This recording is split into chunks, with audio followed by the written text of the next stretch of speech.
first annual Cook Riboff golf outing. The winner of today's outing is... The winner is Ben at 40. You second place, 41. Jeff got 52. Zach scores TBD, irrelevant. TBD. So Ben's the winner of the first annual golf outing. What kind of emotions are going through your head right now as we close in on 0 hour? I'm very confident. Well, why are you confident? I'm very confident. Actually, due to the lack of a major ingredient in my sauce, I had to, at the wee hours of the night, change my recipe. But I think it's a winner.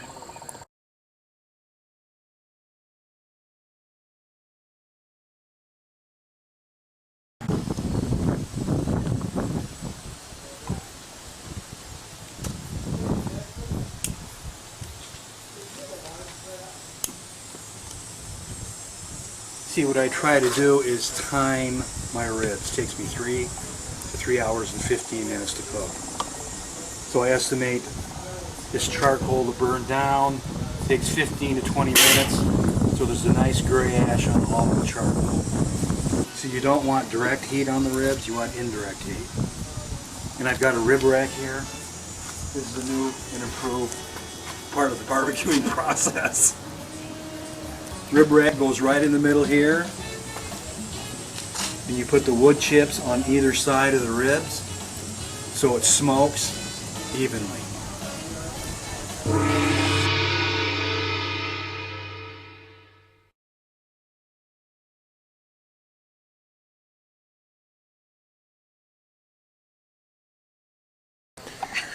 Uncle Gary has said that he's cooked ribs no less than 6 to 8 times in the past 2 months. Are you prepared to go against that kind of skill today?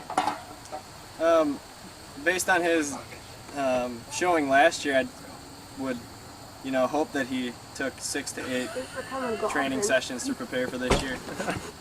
If you notice, here's going to be the key to my success this year, is the process that I perfected. I've got my grill at 250 degrees. That's preheat before I put on my ribs. 250. The gauge does not lie. I think the majority of my preparation was taken care of yesterday and earlier this summer. Grilling up once or twice a week, getting used to ribbing out. I feel like today's golf outing was more foreshadowing for this evening's events than anything.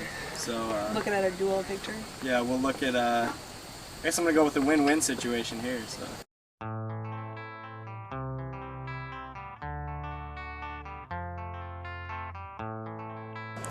We're doing this documentary for the rib cook-off, and we still need to interview you. I need to get Jeffrey on the phone here too. So as soon as I can get a hold of him, I'm gonna call you. Here's what I've done. Do you want me to? Go ahead, you're on right now. Huh? You're on right now. Okay. Yeah, I got a 3-pack of the finest Black Hawk Meats ribs that money can buy, and brought them home. And I don't know if I want to give my secret ingredients though. That's fine. On tape, but for a documentary, okay, I will say. If you ask me to, I will. First thing I did, I got the Imperial Dragon sesame seed oil. The Imperial Dragon. How can you lose with a name like that? And I rubbed all 3 slabs down with that. I took a nice big butcher knife and I stabbed the ribs up and down so that all this stuff would soak in. Cut up 2 limes. Put the limes all in the mixture and got a potato masher. Mashed them up into a nice pulp. Put a little Louisiana hot sauce on the ribs. onion salt, garlic salt, and then I plopped all the mush over the 3 slabs.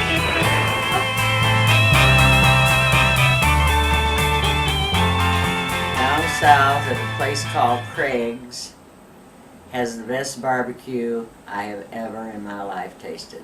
When was the last time that you ate at Craig's? Oh, last time I was in Arkansas. They pit barbecue it in a pit out in the backyard, and they let it cook for like a couple of days or more. And it's really delicious. That's false. That's a false accusation. What do you think Gary's opinion of that would be? I know. Well, he actually doesn't know, or nobody knows, the techniques of the true culinary world and sous chefs, head chefs' responsibilities. And I'm just following the way the training has taught me in that regard. And just an estimation of how much culinary art training you've had. 52 years. And this recipe was in a book that I have had probably for 50 years. But I used to fix it for your dad, you know. Why haven't you given anybody your secret? I don't know, I just haven't. And if you had to describe 3 things that go into a good rack of ribs, what would you say? I would say they have to be tender, they got to be a little sweet, and they got to be a little spicy.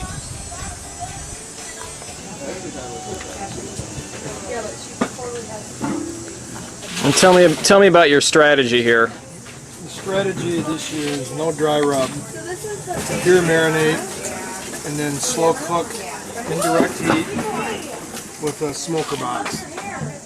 So this grill contraption itself is set up to just smoke.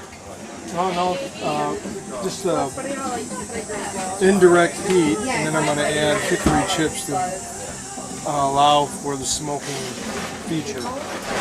How long does it take from beginning to end to? 2 hours. How many?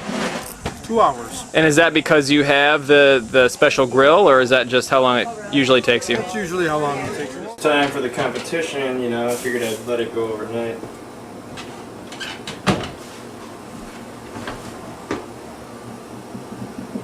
And those are apples on the top there? Yes, sir. Granny Smith. So you use a little bit heavier of a temperature, because Uncle Gary uses 250. Yeah, he cooks it longer. That's why his always tastes like jerky. So what do we got going over here, Ben? Hey! You know, just lining it up.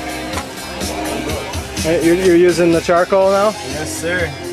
Is this a gas grill and you've changed it into a charcoal grill? Is that what I'm looking Yeah, at? I guess so. Is that the key? Where's your meat? I mean your meat that you're gonna cook. It's in the fridge. It'll be out in a minute.